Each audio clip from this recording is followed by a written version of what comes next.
মছলা মই তোমাৰ মাংস মোৰ লগত যদি বিয়া নোহোৱা তোমাৰ জীৱন ধ্বংস মাই গড প্ৰেমী আশিক পাগল মজনু দিওয়ানা প্ৰেমী আশিক তুমি মোৰ পিছা কৰি ইয়ালৈকে আহিবা তোমাৰ পিছা কৰি মই ইয়ালৈকে কি চন্দ্ৰলৈকেও যাব পাৰো কৃষ্ণ কৃষ্ণ ছোৱালীবোৰ দেখিছানে এইবোৰক কি বুলি কয় জানানে চেনি খোৱা ধুৰন্ধৰ মেটে কোনে কয় আমি চেনি খাওঁ আমিতো চেখনহে খাওঁ ৰবা ৰবা ৰবা উফ ডাইলগটো তোমাৰ লগত নোৱাৰোৱে প্ৰথমতে ল'ৰাবোৰ কি কৰে জানা চল কৰি ছোৱালীবোৰক ফটাব তাৰপিছত হৃদয়খন ভাঙি থৈ গুচি যাব হৃদয় ভাঙাৰ কথা কয় ও সাধাৰণ অমলেটটো বনাব কণীটোকে ভাঙাব নাজানো আৰু তোমাৰ হৃদয় ভাঙিম ল'ৰাৰ মানে ডাইলগ দিয়া দুৰন্ধ টেলেণ্ট আছে দেই টেলেণ্টৰ কথা তুমি মোক নুসুধিবাই পাকঘৰৰ পৰা অহা খুতুং খাটাং শব্দতে গম পাওঁ মায়ে ভিতৰত চব্জি বনাই আছে নে বাপেৰৰ লগত বাতি কাঢ়ি দোলাদুলি কৰি আছে এইবোৰতো তোমাৰ লেভেলহে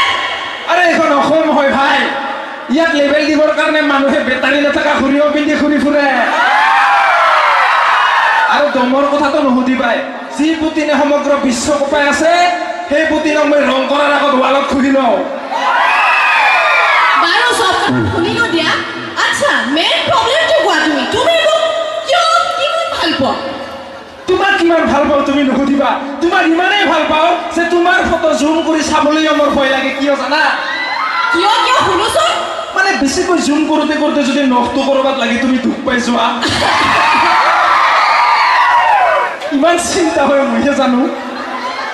ওকে বুজিলো আচ্ছা এইটো কোৱা কিয় ভাল পোৱা ৰিজনটো কি নাজানো কিয় জানে কিন্তু যেনেকে বটল দেখাবলৈ আমাৰ পানী পিয়াং লাগে বাথৰুম দেখাবলৈ কিবা মুটং লাগে মোৰো তোমাক দেখাবলৈ কিবা পুটাং লাগে ৰবা শুনাচোন কথা এটা কওঁ আৰু মোৰো তোমাক দেখাবলৈ কিবা চৰাং লাগে তোমাৰ অভিমান বিলাক দেখোন কিবা কুৰকুৰি পেকেটৰ নিচিনা 20% সদায় এক্সট্ৰা তোমাক দিনে ৰাতি মই কি চাৰ্চ কৰো জানা গুগলত আচ্ছা শুনোচোন কি চাৰ্চ কৰা কি প্ৰীতি জিন্দাৰ গালত ডিম্পল পৰিলে বেছি কিউট লাগে নে তোমাৰ গালত ভাবি কেতিয়াবা পৰি যাওঁ খালত ৰবা ফেক স্মাইল এটা দি দিওঁ আচ্ছা মই কি চাৰ্চ কৰোঁ তুমি জানানে কিবা এই যে ছোৱালী গ'লে যে কুকুৰবোৰে যে জোকাই যে ভোগে সেইবোৰক শিলগুটি যে কেনেকৈ ধুলিয়াব লাগে কুকুৰজোপা কাকুলি আচ্ছা কেনেকৈ ধুলিয়াব লাগে কম নেকি কেনেকৈ ধুলিয়াব লাগে কেনেকৈ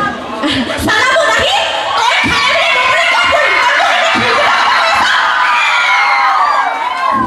বেছিকৈ মদৰ কথা কওঁ বাবে মানুহে মোক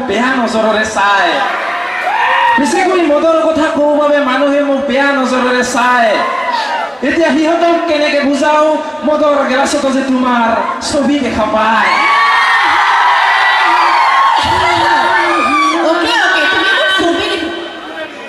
বিশ্বাস কৰা পুলিৰ মাতত যেনেকে বসন্ত নামে তোমাৰ মাত শুনিলে মোৰ নিচা ফাটে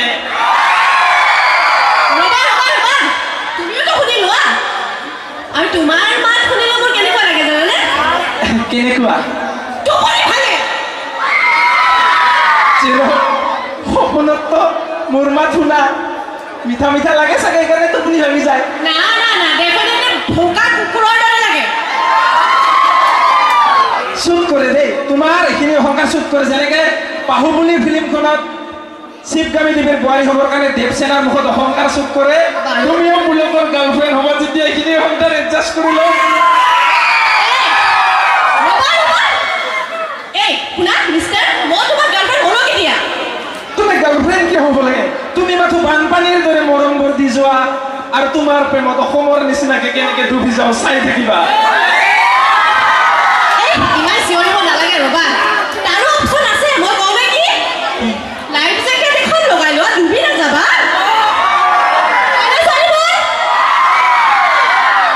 লাইফ জেকেট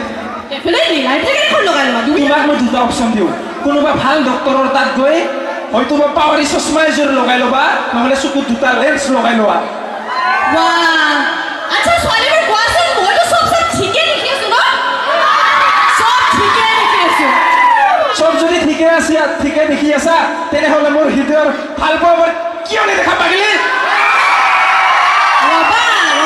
ৰবা কথা এটা কওঁনে নতুন যেতিয়া প্ৰেমত পৰে মানুহে নিমপাত চবাইও মিঠা মিঠাই লাগে হয় নেকি আৰু কথা এটা জানি ল এই গাৰ্লফ্ৰেণ্ড নথকা ল'ৰাবোৰে কৈছো দেই ইয়াতে গাৰ্লফ্ৰেণ্ড বিচাৰি ফুৰে নে গাৰ্লফ্ৰেণ্ড নথকা ল'ৰাবোৰে গাৰ্লফ্ৰেণ্ড বিচাৰি ফুৰে যিটো যাৰ গাৰ্লফ্ৰেণ্ড আছে এইকেইটা ল'ৰা কৈছো দেই তহঁতে শান্তি বিচাৰি ফুৰ নে তহঁতে শান্তি বিচাৰি ফুৰে যাৰ গাৰ্লফ্ৰেণ্ড নাই সি গাৰ্লফ্ৰেণ্ড বিচাৰি ফুৰে যাৰ গাৰ্লফ্ৰেণ্ড আছে সি শান্তি বিচাৰি ফুৰে য়েছ ইমান নিচিলাবি তহঁতৰ কাৰণ নাই জানো চালা চব চিংগেল এইকেইটা দেখাতে গম পায় ইয়াততো ডাইৰেক্ট বৰলা সন্ধাৰ সভাপতিৰ নিচিনা লাগছে আচ্ছা কথা এটা মনত পৰিলে ভাবিছো চব বাদ দিয়া ইমান যদি ওচৰত থাকিব মন আছে ৰাখি এটাই বান্ধি দিওঁ খাই বহি যোৱা নে কি কোৱা পালাও ৰবা ভাবি আছো মই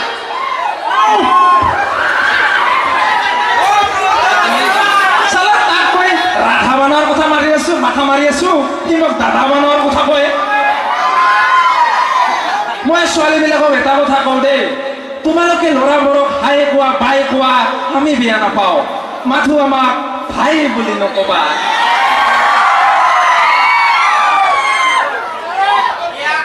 আমাৰ একচুৱেলি অসমৰ বয়ফ্ৰেণ্ডবোৰৰ ভুল নাই আমাৰ অসমৰ বয়ফ্ৰেণ্ডবোৰ নিজৰ ভৰিত থিয় হওঁতে অসমৰ গাৰ্লফ্ৰেণ্ডবোৰে 2-3টা সন্তানৰ মাকে হৈ যায় আৰু এইখিনি বয়সত যদি আমি কাৰোবাক প্ৰপ'জ কৰিব যাওঁ ছিংগেল আছো বুলি ক'ব কিন্তু ল'ৰাবোৰকো ছোৱালীয়ে ছিংগেল আছো বুলি কোৱা আৰু বাছৰ কণ্ট্ৰেক্টাৰে চিট খালী আছে বুলি কোৱা দুটাও একেই কথা কোনো দিনে নাথাকে আৰু আজিকালিৰ প্ৰেম হয় মানুহবোৰৰ ফেচবুকত ইনষ্টাগ্ৰামত কিন্তু মই ৰাইজক কওঁ অনলাইন প্ৰেম মানে হৈছে ফটোত দেখিলে ফিদা সন্মুখত দেখিলে আলবিদা